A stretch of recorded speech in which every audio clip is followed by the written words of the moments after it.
바랍니다. 우리 목사님 나오실 때 할렐루야로 목사님 환영에 맞이하도록 하겠습니다. 할렐루야. 할렐루야.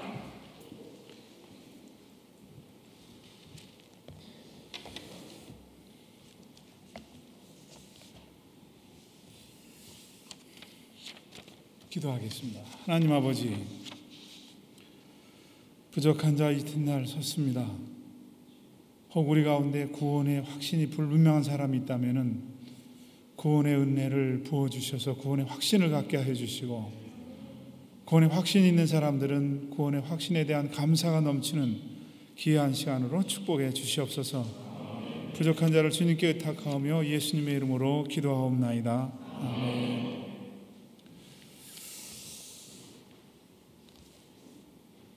한 20년쯤 된 것 같습니다. 다른 교회 장로님들이 계신 것을 보고 저도 너무너무 부러워서 기도를 했습니다. 하나님, 저희 교회도 좋은 장로님 한번 보내주십시오. 장로님하고 아름답게 교회를 섬기고 싶습니다. 그리고 기도를 한 2달쯤 했는데 정말 기적같이 12월 마지막 주간에 캐나다에서 한국분이 한 번 오셨는데 장로님이라고 소개를 하시는 거예요. 그래서 너무 기도가 응답된 게 감사해서 하나님 감사합니다. 그리고 앞뒤 볼 것도 없이 장로님이라니까 새해 이렇게 재직을 임명하면서 협동 장로로 섬겨달라고 말씀을 드리고, 그리고 함께 교회를 섬기면서 첫해 기도를 부탁을 드렸습니다. 장로님이 기도를 하시는데 하나님에 대해서 표현을 하는데 높고 높으신 분이시요, 전지전능하신 분이시요, 다 미사역을 다 했습니다. 근데 하나님을 아버지라는 소리를 안 해요. 또 계속 이어가는데 얼마나 기도가 시적으로 하시는지, 한국의 모든 나뭇잎들이 다 떨어지고 을씨년스러운 이런 때 휘영청탈이 밝아가지고 얼마나 시적으로 기도를 하시는지 참 대단하더라고요. 근데 끝까지 기도가 끝날 때까지 하나님을 아버지라고 하시질 않아요. 이상하다. 그냥 그러고 지나갔습니다. 근데 그해 첫 주에 성경 공부를 이렇게 하고 끝났는데, 목사님, 우리 교회도 댄스 그룹을 하나 만드시면 어떻겠습니까? 그래요. 그래서 제가 포크 댄스를 말씀하시는가 보다. 그래서 한번 잘 생각해 보시죠. 그랬더니 이분이 계속 이야기를 하는데 빙글빙글 돌아가는 그 댄스를 말씀하세요. 제가 깜짝 놀라서 장로님, 구원의 확신은 있으십니까? 하고 물어봤더니 그런 게 뭐예요? 이렇게 또 대답을 하시는 거예요. 한국에서 최고 인류 대학을 나오신 그분이, 장로라는 직함을 가지신 그분이 하나님을 아버지라고 못하고 기도하는 내용서부터 너무 실망을 줬어요. 그래서 저는 깜짝 놀라서 그때부터 구원에 대한 확인을 계속 우리 성도님들한테 두드립니다. 어디 교회 가도 집회가 되면 구원의 확신이 있는가, 이것을 제가 계속해서 두드리게 됐습니다. 이런 분이 혹시 성가대에 있을지도 모르고 교사 중에 있을지도 모르고 아니면 집사라는 직함을 받고 있는 사람 중에도 있을지 모른다는 생각이 들어서 이 말씀을 꼭 제가 어디 가서 하면은 덧붙여서 구원에 대한 말씀을 함께 나눕니다. 구원의 확신이 있는 사람들, 아까 기도드린 것처럼 다시 한번 그 구원 주신 하나님께 감사하시고, 없으신 분은 아직 구원을 받았는지 내가 10원을 받았는지 잘 모르시는 분은 구원의 확신을 갖는 오늘 귀한 시간 되시기를 주님의 이름으로 축원합니다. 먼저 이 구원에 대한 이야기를 아시려면은 죄가 무엇인가 하는 것을 알아야만 돼요. 죄가 뭔지를 모르는 사람은 이 구원에 대한 확신을 잘 못합니다. 그 죄가 뭡니까? 이렇게 물어보면은 우물쭈물해요. 그러니까 어느 사람들은 양심을 어기는 게 죄 아니냐 이렇게 대답하시는 분도 있고요. 어느 분은 법을 어기는 게 죄가 아니냐 그렇게 말씀하시는 분도 있어요. 제가 성경 공부할 때 주고받을 때 많이 물어보는 내용입니다. 그 양심을 어긴다고 그것이 죄라고 하시는 분에게 제가 묻습니다. 양심은 다 다릅니다. 부자의 양심이 다르고 가난한 사람의 양심이 다릅니다. 도둑놈의 양심이 다르고 학자의 양심이 다 다릅니다. 동양과 서양의 양심이 각각 다릅니다. 기독교인과 모슬렘들의 양심이 다 다른데 어느 양심에 기준할까요? 하고 물어보면 또 우물쭈물해요. 그럼 제가 물어봅니다. 제가 사는 이 아랍에는 부인을 4명을 얻어도 되는데 이 아랍 사람들에게 당신 양심의 가책을 느끼냐 그러면 절대 양심의 가책이 없습니다. 근데 한국 사람은 몰래 미스킨 만나러 다니면은 괜히 뭔가 불안하고 이게 불편한 거예요. 근데 왜 그래요? 이 사람은 그걸 죄라고 느끼고 이 사람은 전혀 양심의 가책을 느끼지 않는단 말이죠. 그러면 이 세상 몇십억 인구 중에 다 양심이 다른데 어떤 양심이 어기는 것을 그걸 양심을 어긴다고 합니까? 물어보면 우물쭈물해요.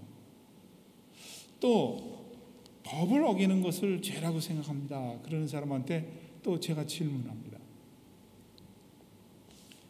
전쟁에 나가서요 사람을 많이 죽이면은 훈장 받습니다.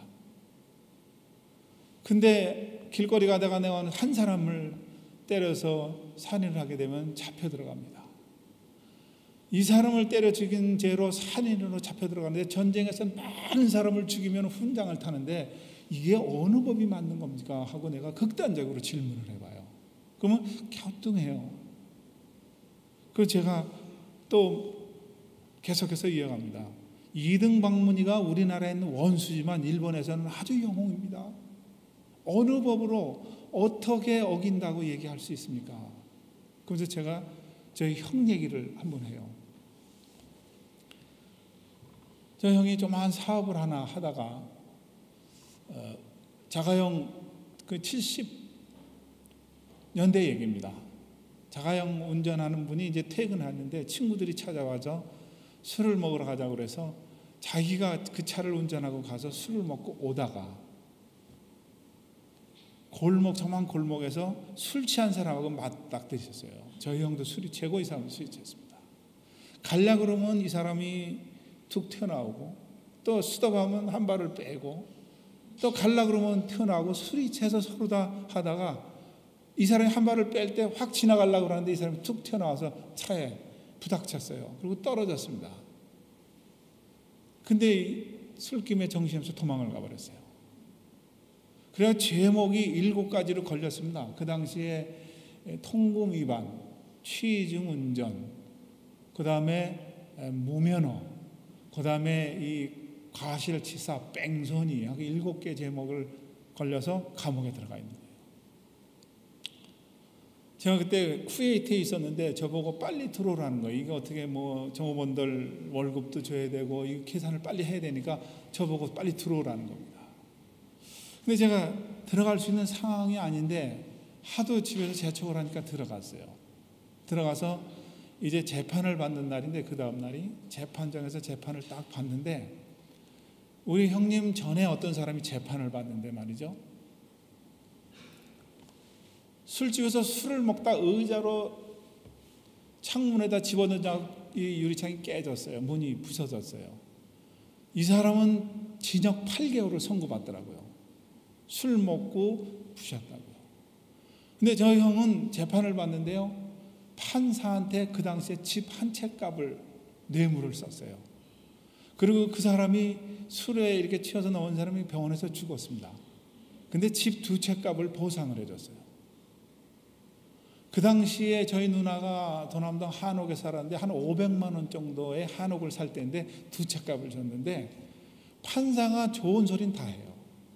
재판하는 사람이. 그리고 1년 반 집행유예, 1년 반 금고, 벌금 땅땅땅 나왔습니다. 전 그 두 재판을 가만히 보고 앉아서 내가 이렇게 했는데요. 야, 이건 무전유죄, 유전무죄도 이건 아니다 싶어요. 사람이 죽었습니다. 7가지 제목을 걸린 사람은 집행유예로 나오고 벌금을 물고요. 유리창 파손된 사람은 징역 8개월을 사는 거예요. 여러분, 제가 왜 이야기를 하면 어떤 죄가 죄인가요? 돈이 있으면 죄도 죄가 아니고요. 돈이 없으면 죄 안 될 것도 죄가 되는 이런 세상에 과연 어떤 걸 죄라고 할 수 있습니까? 양심을 어기는 게 죄입니까? 법을 어기는 게 죄입니까? 그 질문을 제가 먼저 드립니다. 요한복음 16장 9절에 보면은요, 너희가 나를 믿지 아니함이 죄라 그렇게 했어요. 이게 무슨 소리냔 말이에요. 다른 것도 아니고 너희가 나를 믿지 않는 게 죄라는 거죠. 법을 어긴다 그러면 쉽겠는데 법도 아니고 말이죠. 그래서 이 구원에 대한 것들을 다시 한번 이렇게 확인하면서 이 구원에 대한 확신을 우리 교회에서는 말씀드려서 전교인 100% 구원의 확신이다, 우리 교회는. 그래서 성경 공부 때 늘 이것을 공부합니다. 이제 오늘 이 설교 말씀하고 성경 말씀하고 같이 이렇게 조합하면서 이 말씀을 함께 나누기를 원합니다. 어느 사람은요 이렇게 또 질문합니다. 나는 적어도 양심을 지키며 살았습니다. 나는 정말 벌레 한 마리도 못 죽일 것 같은 그런 품성을 태어나서 나는 법을 지키려고 하고 살았는데 하나님을 믿지 않는 것이 죄라니 난 억울합니다. 이런 분도 실제로 있어요. 왜냐하면 천성이 아주 착한 사람이 있더라고요. 예수 안 믿어도 선한 성품을 가진 사람이 있어요. 이 사람이 억울하다는 거예요. 난 도덕적으로 살고 난 정의를 외치며 살고 싶었는데 이게 무슨 소리냐는 거예요. 이런 사람의 대표가 누구냐? 성경에 나오는 바리새인들입니다. 이 사람들은 일주일에 이틀을 이 2번을 금식합니다. 이게 대단한 겁니다. 여러분, 일주일에 식사 몇 번 하세요? 하루에 3때를 하시면은 21번을 잡숫잖아요. 안식일 날 아침은 식사를 안 하니까 2번을 금식한다는 건 식사도 금식한다는 얘기입니다. 이 바리새인들은 많아도 6천 명이 넘지 않았습니다. 엄선된 사람들, 종교인들 중에서도 아주 엄선된 사람들이에요. 어려서부터 죄를 2번 이상 지면 안 됩니다. 또 이 바리새인은 한 사람이 죽어야 또 그 자리를 차지할 수 있고 11조와 율법 생활에 철저한 사람들이거든요. 이런 사람들을 향해서 예수님이 죄라고 그랬으니 바리새인들이 예수님을 죽이려고 했겠어요? 안 했겠어요? 내가 이렇게 열심을 하는데 어떤 사람은 종교적으로 열심히 하는 것이 그것이 죄를 안 짓는다고 생각을 해요. 그래서 종교적인 열심이 구원이라고 생각합니다. 그래서 어떻게든지 새벽 예배를 드리고 그 다음에 헌금을 하고 어떤 봉사를 하는 것이 나에게 구원을 준다고 생각해요. 인간적인 노력이 아닙니다. 하셔야 되는데 인간적인 노력이 구원이 절대 아닙니다. 이렇게 자기의 노력으로 구원을 갖겠다고 생각하는 사람은 어느 날 넘어지는 거예요. 힘든 거예요. 신앙생활이. 기쁨이 없는 거예요. 오늘 이 말씀을 여러분과 함께 나누려고 합니다. 여러분, 모든 인간은 다 죄인이라는 거예요. 이것은 성경의 선언입니다. 의인은 없나니 한 사람도 없다는 거예요. 이것이 로마서를 시작하면서 우리에게 던지는 말씀 아닙니까? 여러분, 이 성경이 그래서 최초의 아담을 얘기하면서 아담이 죄를 졌다는 얘기부터 시작합니다. 그 다음에 아담의 아들 가인이 살인하는 사건을 얘기합니다. 바벨탑을 쌓으면서 하나님을 대적하면서 죄를 짓는 얘기를 합니다.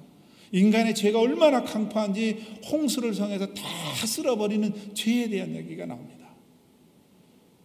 아브라함을 불렀는데 아브라함이 죄인이라는 겁니다. 모세가 살인했다는 얘기입니다. 여러분, 다윗이 살인하고 간접 살인하고 간음했다는 얘기를 합니다. 모든 사무엘상하 열왕기상하 다 왕들의 이야기를 하면서 모든 왕이 죄를 졌다는 얘기를 성경에서 얘기합니다. 이게 인간이라는 겁니다. 여러분, 모든 경전은 의로운 말로 가득 찼는데 성경은 죄에 대한 얘기를 가득 찼습니다. 누구는 어떤 죄를 졌고 누구는 어떤 죄를 졌고. 근데 그 성경의 그 내용이 바로 우리라는 겁니다. 나와 여러분이라는 게 그 사람이요. 간음하다 현장에서 붙잡힌 여자, 그 사람이 우리라는 나라는 겁니다. 성경의 시작은 그렇게 하고 있습니다. 그리고 여러분, 이 죄아벌, 도스토옙스키의 죄아벌, 아니면 톨스토이의 부활, 이런 모든 소설을 왜 썼느냐? 바로 그 안에 주인공이 나라는 거예요. 특별히 여러분, 이 카라마초프의 형제들, 이 도스토옙스키가 이 노벨 문학상을 받은 이 작품은 아주 인간의 죄를 심도 있게 표현해 놨습니다. 큰형, 둘째, 막내. 여러분, 셰익스피어의 맥버드도 마찬가지 아닙니까? 이 맥버드가 라이벌 뱅커 장군을 연애에 초청해서 살해를 합니다. 그리고 자기가 왕위에 오릅니다. 왕위에 오르고 나니까 온통 그 자기 친구 뱅커 장군이 흘린 피가 자기를 괴롭히는 거예요. 왕 의자에 앉아도 피요, 여길 가도 피요, 다 피요. 씻고 씻어도 죄가 없어지지 않습니다. 아라비아에 있는 향수를 다 갖다 뿌려도 죄가 없어지지 않아요.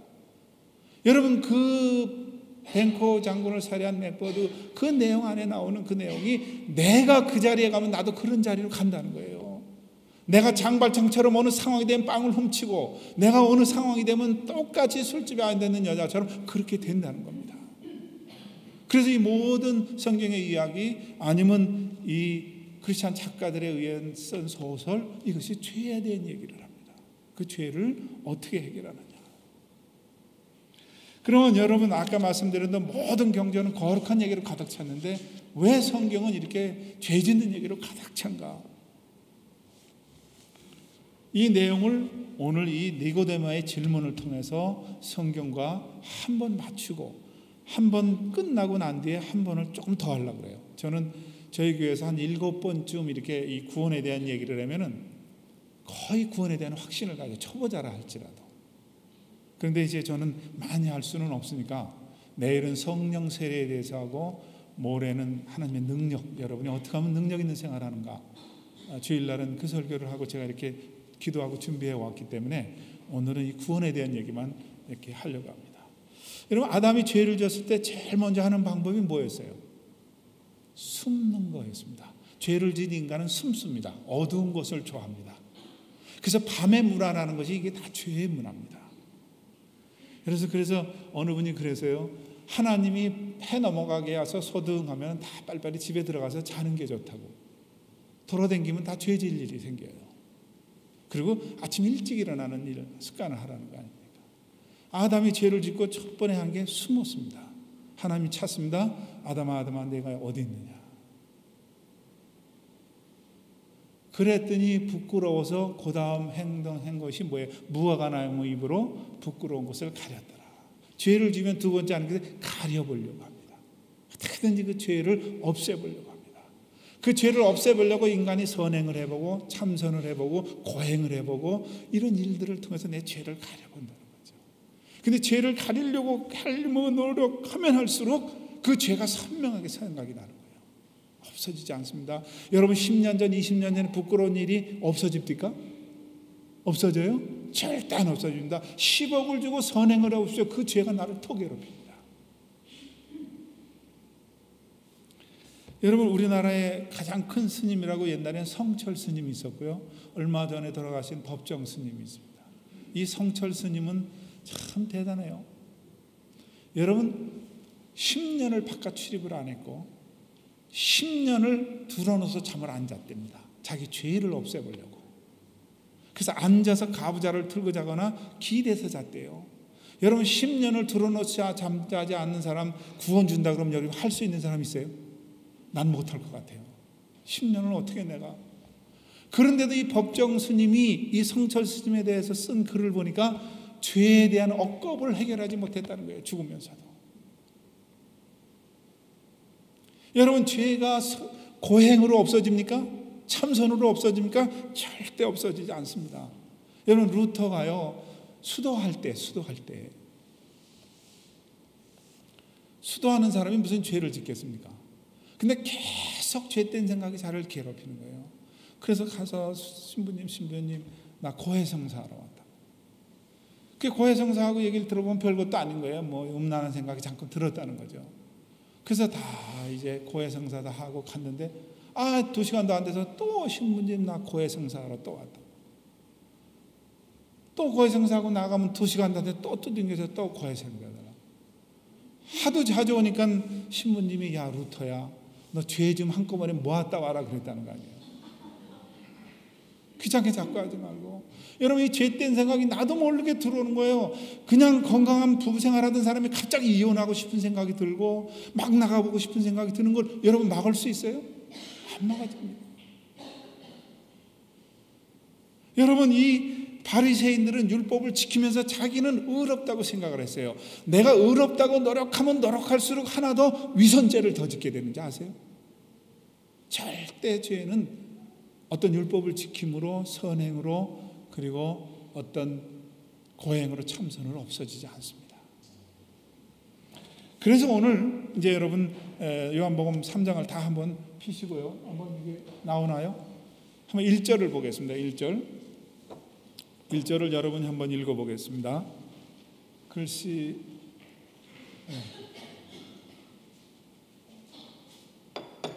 성경 요한복음 3장 1절만 한번 읽어보겠습니다. 시작.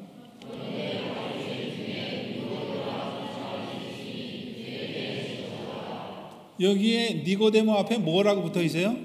바리새인 중에 그랬어요. 그러니까 이 사람은 율법을 잘 지키는 사람입니다. 바리새인 중에 하나예요. 엄선된 종교인입니다. 그 니고데모라는 사람이 있는데 이 사람은 유대인의 뭐라고요? 관원이라 그랬어요. 뭐 우리나라 동해 동직원쯤 되는 그런 정도가 아니라 산헤드린 공회원의 한 사람입니다. 그 중에서도 상입니다.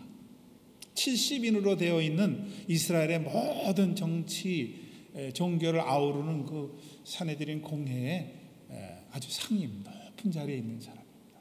이 사람이 예수님에게 나와서 2절에 보니까 그가 언제? 밤에 나왔습니다. 이 니고데모 하면 사람들이 다 알아요.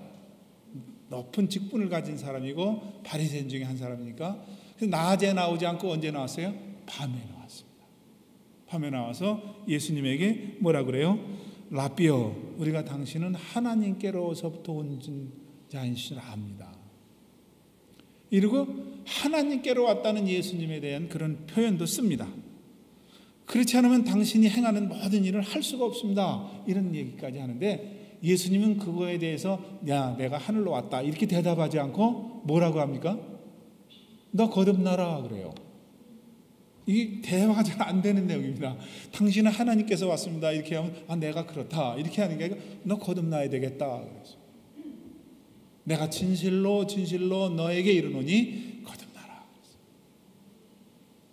진실로가 한 번만 해도 중요한데 두 번이 연거푸 들어가면 굉장히 중요할 때 내가 진실로 내게 이른다. 거듭나라.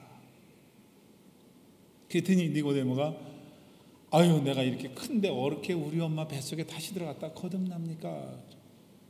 이 얼마나 잘 아는 내용이죠. 바람이 임의로 불며 어디서 와서 어디로 가는지 모르는데 거듭난 자도 이와 같다. 이렇게 쭉 니고데모와 대화를 이어갑니다. 그 다음에 10절에 가서 뭐라고 예수님이 말씀하시냐면 10절에 예수께서 가라사대 너는 이스라엘 선생으로서 이러한 일을 알지 못하느냐.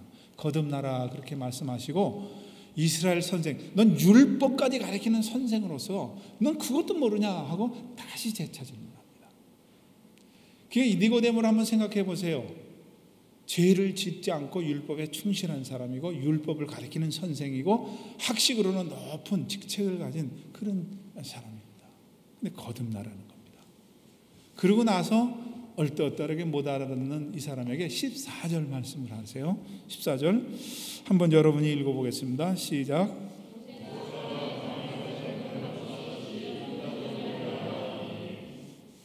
모세가 광야에서 뱀을 든 것처럼 인자가 들려야 되겠다.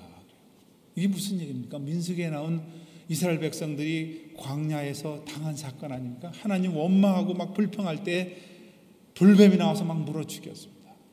모세가 하나님 이 백성 여기까지 와서 죽이시면 어떡합니까? 간절히 기도할 때 모세의 기도를 들으시고 하나님께서 뭐 하세요? 장대 하나에다가 구리뱀 하나를 달아라. 이 뱀을 쳐다보는 사람은 산다 그랬습니다. 아니 뱀에 물려서 죽어가는데요. 이렇게 고개를 쳐서 이거 한번 쳐다보면 산다는데 민수기에 보면 이걸 쳐다보지 않고 죽은 자가 많더라 그랬어요. 참 희한하죠 사람들이. 아 이렇게 하면 사는데 이걸 안 보고 살아요. 예수만 믿으면 구원 준다는데 이걸 안 믿어요. 난 무식해서 믿고 봐. 생각을 해봐요. 아 믿고 볼 거 아닙니까? 예수만 믿으면 죄사함 주고 구원 준다는데 이렇게 쉬운 게 어디 있어요? 아니 구원을 태평양을 헤엄쳐 건너라 그럼 못해요. 별을 따와라 그럼 못해요. 근데 누구나 알기 쉽게 예수 믿어라. 이렇게 쉬운 게 어디 있습니까? 그 지금 니고데모하고 대화를 하면서 인자가 높이 들려야 된다. 모세가 뱀을 든 것처럼 인자가 내가 십자가에 달려 죽어야 된다. 그래 네가 깨달을 거다. 그런 말씀입니다. 여러분 자식이 속색이고 속색이면 뭐라 그래요? 부모들이 너 나 죽으면 네가 알 거다. 그런 말 하잖아요. 지금 예수님이 모세에게 그런 말씀하십니다. 그리고 15절 이는 저를 믿는 자마다 영생을 얻게 하심이니라. 그리고 유명한 요한복음 3장 16절이 그래서 나옵니다. 한번 읽어봅니다. 하나님이 세상을 이처럼 사랑하사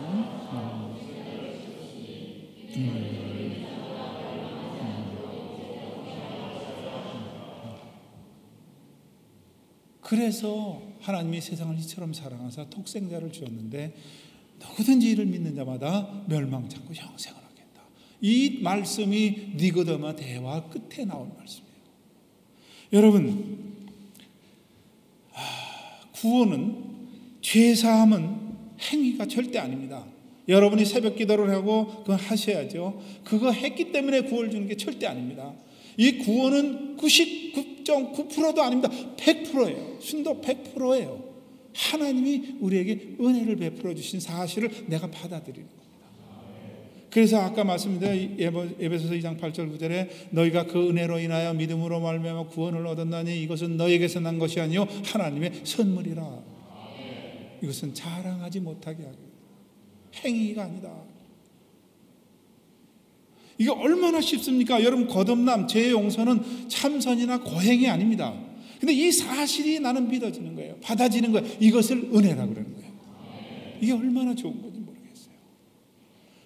우리 장로는 뭐합니까? 안수 집사는 뭐합니까? 봉사를 위해서 20년째 했으면 뭐니까? 구원의 확신이 아직 없는데 구원의 확신이 없는 사람이 교회 봉사를 하면 평안이 없어요. 일을 하는데 힘들어요. 부닥쳐요 사람들하고. 그래서 구원에 대한 확신을 가져야 돼요. 여러분 무슬림들이 구원을 받으려면 아주 힘듭니다. 라마단을 지켜서 금식을 해야 되고 사우디에 가서 메카를 순례해야 되고 얼마나 조항이 까다로운지 몰라요. 이것은 같은 모든 종교가 그렇습니다. 불교도 그렇고 라마교도 그렇고. 근데 오직 기독교만 하나님의 은혜로 구원을 준다는 거예요. 이것을 사람들이 알아듣지 못해서 어리벙벙해요. 좀 뭐 힘든 거 한다 그러면 이해가 되는데 그냥 준다니까 이거 못 받아들여요. 특별히 말이죠. 한국 사람들은 왜 이 구원의 은혜를 빨리 아느냐? 공짜를 좋아해서 한국 사람은 공짜라면은요 양잿물도 마시고요 소도 잡아먹는다는 거 아닙니까? 그래서 구원에 대한 이야기하면 빨리 알아듣는데요. 공짜. 근데 일본 사람들이 기독교가 우리보다 훨씬 오래됐는데 왜 못 받아들이냐면 공짜를 잘 몰라요. 일본 사람들이요. 일본 사람들은 아세요? 타치파이 하잖아요. 5사람이 밥 먹으면은 밥 다 먹으면요 여기 화폐 단위가 제일 작은 게 뭐 얼마인지 모르겠어요. 그것까지 계산해서 자기가 먹은 거 딱 내요. 이렇게. 공짜라는 걸 잘 모르니까 은혜라는 말을 잘 모른다는 거예요. 공원 같은 데 가서도요 많은 게 엎질러져 있으면은요 자기가 흘린 거는 자기가 주는데 한국 사람은 꾸물꾸물 구시렁구시렁 되면서 남이 것도 이렇게 주워서 버리잖아요. 일본 사람은 절대 안 한답니다. 내가 흩어놓은 건 내가 버리는데 남이 한 건 절대 안 한다는 거예요. 그래서 은혜를 몰라요. 구원이 뭘 몰라요. 그래서 굉장히 힘들대 복음이 들어가는 게. 근데 한국 사람은 구원에 대한 삶은 없지만 구원을 빨리 알아듣는 거예요. 공짜 좋아하니까. 여러분 바로 그겁니다. 은혜는 하나님이 거저주는 걸 내가 받는 거예요. 이것은 더할 것도 뺄 것도 없어요. 찬송 아까 부르신 그대로입니다. 이것이 성경에서 우리에게 말하는 구원이에요. 이 말씀을 우리가 한번 생각하시면서 우리가 아까 제가 205장 옛날 찬송 205장 하나 이렇게 넣어달라고 그랬는데요. 아주 쉽게 이 찬송을 한번 부르고요. 제가 이 말씀을 조금 더 이어나가도록 하겠습니다.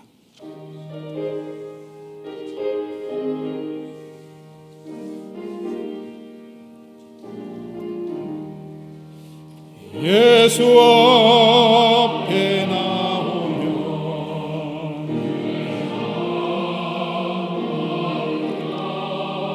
두려움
자, 이 내용을 다른 각도에서 다시 한번 설명해 보겠습니다.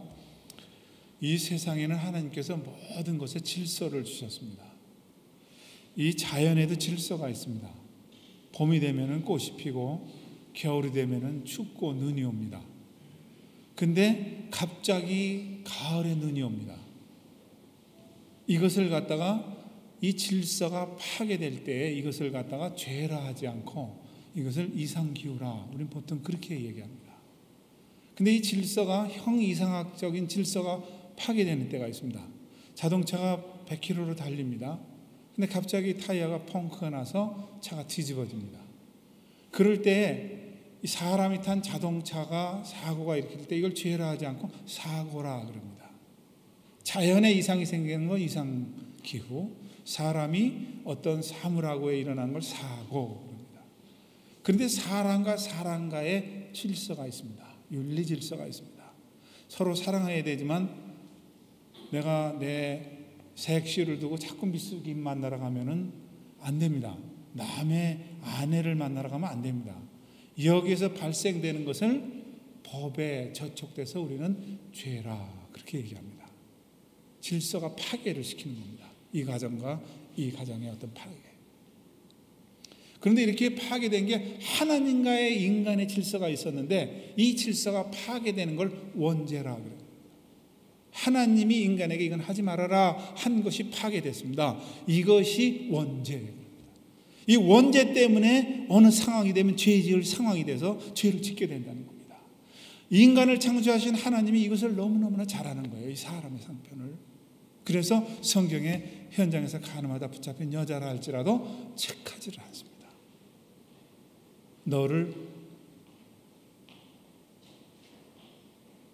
난 예수님이 이 가늠하다 현장에서 붙잡힌 이 여자한테 막 야단치고 욕할 것 같아요.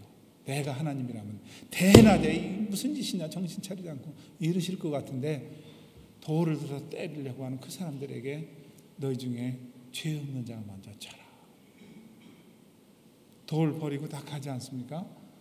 너를 정죄하던 자가 어디 있느냐? 다 갔습니다. 나도 너를 정죄하지 않을 테니 다시는 이런 짓 짓지 마라. 인간의 죄를 다 하세요. 왜냐하면 창조주이시기 때문에. 그래서 그 죄 자체를 책하지 않아요. 왜냐하면 원죄 때문에 죄 지을 생각을 가지고 어느 생각이 되면 짱발창처럼 빵을 훔치게 되는 거죠. 어느 상황이 되면 나도 그 상황에 못 견뎌서 죄를 짓게 되니까요. 절대 하나님은 그래서 이 원죄 때문에 타락하고 싶고 원죄 때문에 막 살고 싶은 생각이 드는 겁니다. 그래서 이 죄에 대해서 하나님이 묻지 않으세요. 그래서 이 죄를 해결하기 위해서 죄된 생각이 들어오는 이 죄를 하기 위해서 이제 십자가 사건이 생기는 거 아닙니까? 이 사건을 이 성경에 주시기 전에 먼저 피에 대한 사건을 합니다. 아까 다시 구약으로 들어갑니다. 아담이 범죄했을 때 무화과 나무로 붓것을 가렸습니다. 근데 하나님은 아무 말씀도 안 하고 동산 중앙에서 뭐를 해요? 짐승으로 옷을 해 입히는 사건이 납니다. 짐승을 잡아서 옷을 해 입히려니 어떻게 됐어요? 짐승을 죽여서 피 흘리는 사건을 아무 설명 없이 합니다. 그 다음에 이 피에 대한 사건이 계속 성경에서 나옵니다. 아브라함하고 약속을 하면서 언약을 하십니다. 할례를 합니다. 피를 흘려서. 할례를 하지 않으면 다 죽여버리겠다. 언약을 합니다. 피에 대한 얘기를 쭉 하면서 6월절에 어린 양의 얘기를 합니다. 이스라엘 백성이 출애굽할 때 양을 잡아서 그 피를 문설주와 문인방에다 발라라. 죽으면 넘어간다. 구약에서 계속 피에 대한 이야기가 끊임없이 나옵니다. 율법을 주고 났는데 양이나 소를 잡아서 제사 받을 때 피를 뿌려 제사하는 거예요. 레위기 7장 11절에는 피 흘림이 없으면 사함이 없다.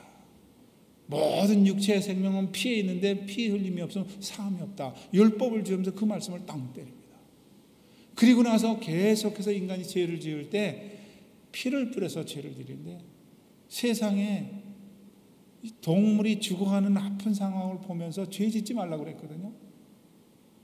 근데 이스라엘 백성이 뭐합니까? 죄를 짓고 나서 내가 죄 하나 졌네. 양 하나 잡아야지. 완전히 형식이 되어버리기 시작한 거예요. 죄를 지은 거 아파하는 게 아니라 죄 졌으니까 나 양 하나 잡자. 죄 졌으니 양 잡자. 이렇게 나오는 거예요. 본래 뜻을 잊어버려요. 그리고 인간의 죄가 계속해서 죄를 지니까 얼마나 죄가 많은지 이 세상 짐승 다 죽어도 죄를 용서할 받을 길이 없는 거예요. 다 죽어도 안 되니까.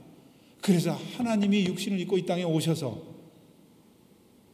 임마누엘로 오셔서 이 땅에 피 흘려 죽으심으로 인해서 모든 죄를 용서해 주셨다. 이게 신약의 복음 아닙니까?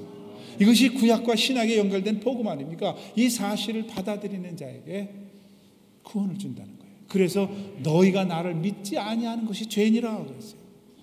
바리새인들을 향해서 얘기하면서 너희가 나를 믿지 않는 게 죄다. 이것이 순복음입니다. 여러분, 이 구원의 복음은 어려운 게 아닙니다. 할머니처럼 무식하고 공부를 못한 어떤 할머니가 있다고 칩시다. 그 사람이 구원을 못 받도록 만들어 놓은 게 아닙니다. 가난한 자가 못 받도록 만들어 놓은 게 아닙니다. 누구나 쉽게 받을 수 있는 게 복음입니다. 그래서 이걸 은혜라고 하는 거예요. 자, 이것을 다시 한번 합니다.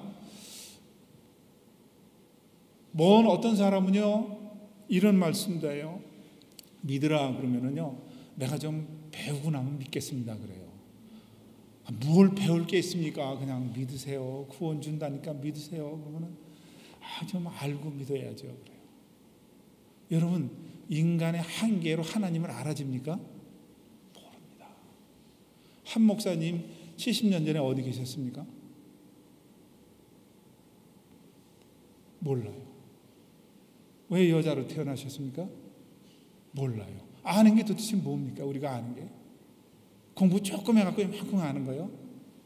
여러분, 하나님이 우마의 안에 지식으로 이해되면 그 하나님 아닙니다. 그게 어떻게 하나님의 내 논리 안에 갇히는 게 어떻게 하나님 될 수가 없습니다. 여러분, 시각의 한계를 보세요.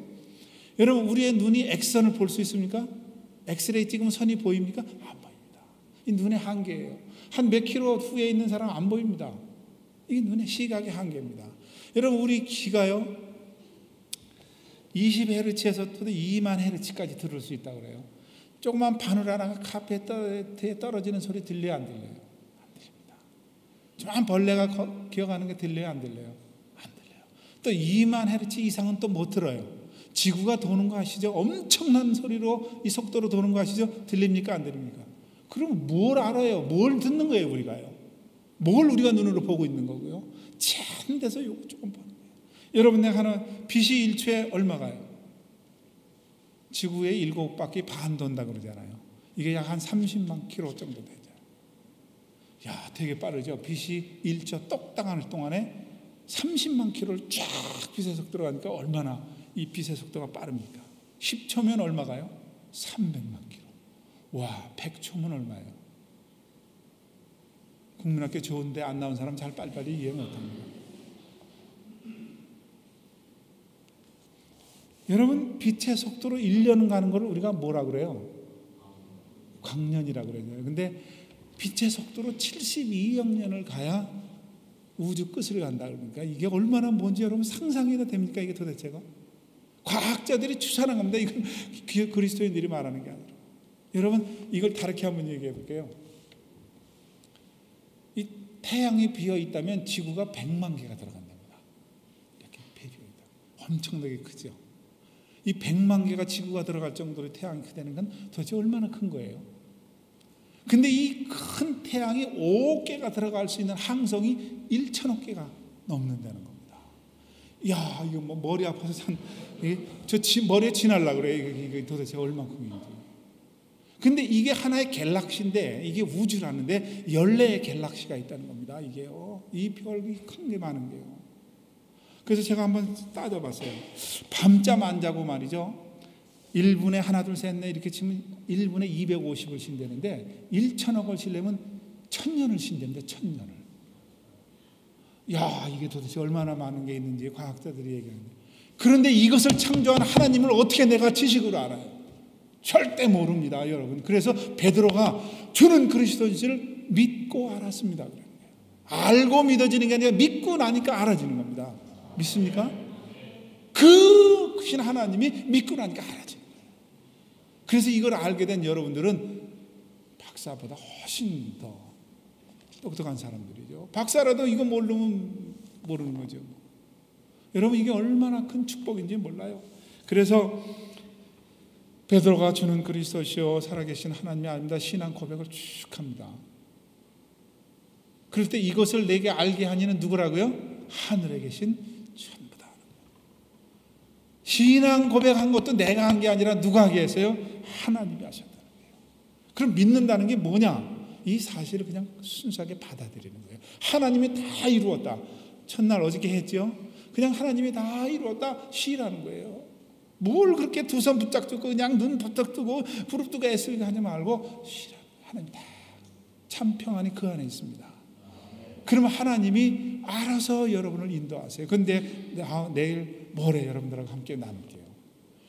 아기가 절대로 무능하면 부모가 절대로 유능해요.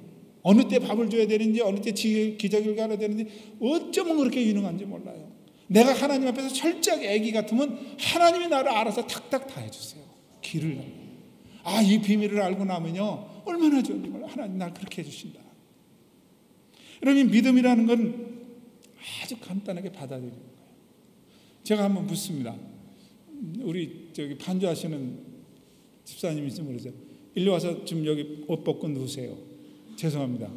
누우시겠어요? 안 누우시겠어요? 너 미쳤어? 그럴 거 아닙니까? 근데 제가 의사입니다. 일로 와서 누우세요. 누우세요? 안 누우세요? 아파서 오셨습니다. 누우세요? 안 누우세요? 누웠습니다. 이걸 믿음이라 그러는 거예요. 믿는 거예요. 라이센스 받습니까? 의사 면허증 받. 그러면 믿는 거예요. 의사라는 것 때문에. 저는 안 믿습니다. 이 믿음의 관계가 이렇게 형성이 되는데, 오늘 여기 교회 처음 나온 분이라도 괜찮습니다. 예수님이 모든 죄를 용서해 주셨다 하니까 단순하게 난 믿고 싶다는 생각을 가지세요. 그 마음이 이제 하나님이 싹이 나서 열매를 맺게 해주는 거거든요. 내 노력이 아닙니다, 이게요. 제가요 1977년도에 처음 쿠웨이트를 가는데요, 77년 이전에 태어난 사람도 여기 있는 것 같아요. 이후에 2박 3일 걸렸습니다. 여러분 아세요? 지금은 다이렉트가 있죠. 그 당시에는 홍콩에서 다른 비행기, 다른 일주일에 2편, 3편밖에 없어요. 여기서 가는 게. 그 다음에 여기서 이렇게 하는 게. 이틀을 자야 쿠웨이트를 갔어요.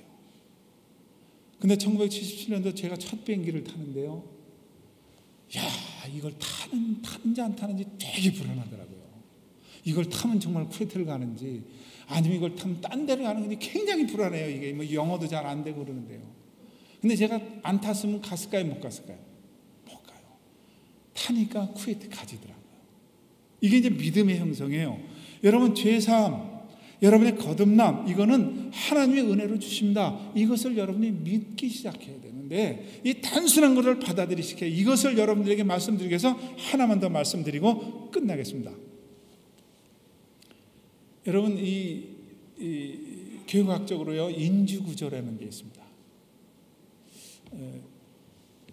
이건 무슨 말이냐면요, 똑같은 개를 한 마리 여기다 넣었는데요, 현 집사님 개고기 좋아하세요? 예. 개고 한 마리를 딱 놓고 딱 보고 난 뒤에 현 집사님이 이거 개 이거 잡아놓으면 한 보신탕 20그릇 나오겠다. 근데 현 집사님은 개를 보고 그렇게 생각하셨습니다. 왜냐하면 보신탕을 좋아하시니까.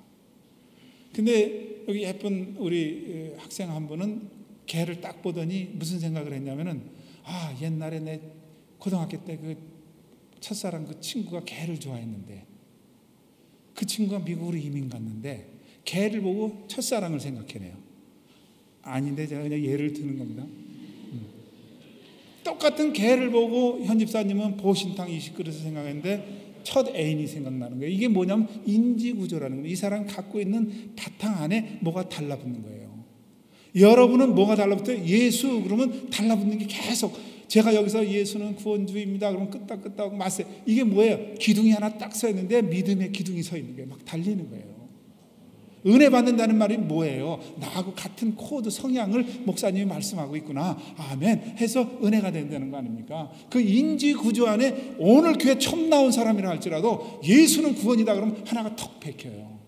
거기에 이제 가지가 생기기 시작합니다. 이게 그걸 갖다 교육학적으로 인지 구조라고 그러는 거예요. 아직까지도 이렇게 설명을 하는데 아직도 구원의 확신이 난 잘 모르겠습니다. 교회 5년째 나오는데 아직도 난 얼떨떨합니다. 괜찮습니다. 어린애가 막 태어나도 축구를 못해도 인간입니다. 아직 야구 못해도 인간입니다. 예수만 오늘 영접하십시오. 예수가 나의 구원주고 영생을 주시는 겁니다. 이것을 그냥 받아들이라는 거예요. 여러분 뭐 이렇게 애쓰고 힘들 거 있어요? 주먹 주고 이렇게 살지 말고 내 죄 사함 받고 영생 영원히 죽지 않는 길을 준다니까 나 그거 있으면 좋겠다. 단순하게 받아들이는 사람에게 구원이 임하는 것입니다. 너희가 그 은혜로 인하여 믿음으로 말미암아 구원을 얻었느니 이것이 너희에게서 난 것이 아니요 하나님의 선물이라. 하나님의 은혜를 받는 겁니다. 그래서 제가 사도행전 13장 48절에 보니까 영생을 주시기로 한 자는 다 믿더라 그랬어요. 이게 뭐예요? 예정되어 있다는 장로교 교리입니다. 영생을 주시기로 작정된 자는 다 믿더라. 할렐루야. 이게 은혜예요. 또 말합니다. 로마서 8장 30절 미리 정하신 그들을 부르시고 그랬어요. 어떤 자들을? 미리 정하신 그들을. 또 에베소 1장 4절에 창세 전에 그리스도 안에서 너희를 선택하셨다 그랬어요. 뭐 할 때? 창세 전에. 나 같은 사람을 하나님이 창세 전에 이야. 그래서 그 은혜 때문에 나와서 예배 드리는 거 아닙니까? 그 은혜 때문에 내가 헌금을 하고 찬양하는 거 아닙니까? 이게 얼마나 놀라운 축복이에요. 아직까지도 이 구원의 관계를 모르는 사람은 예배에 오긴 오는데 구원을 확신하시기를 주님의 이름으로 축원합니다. 이 구원의 놀라운 은혜가 오늘 밤 여러분들에게 새롭게 임하고 임한 분은 다시 한번 구원을 감사하는 기도를 한 2, 3분 정도 드리겠습니다. 그리고 200 아까 예수 앞에 나오면 한 번 더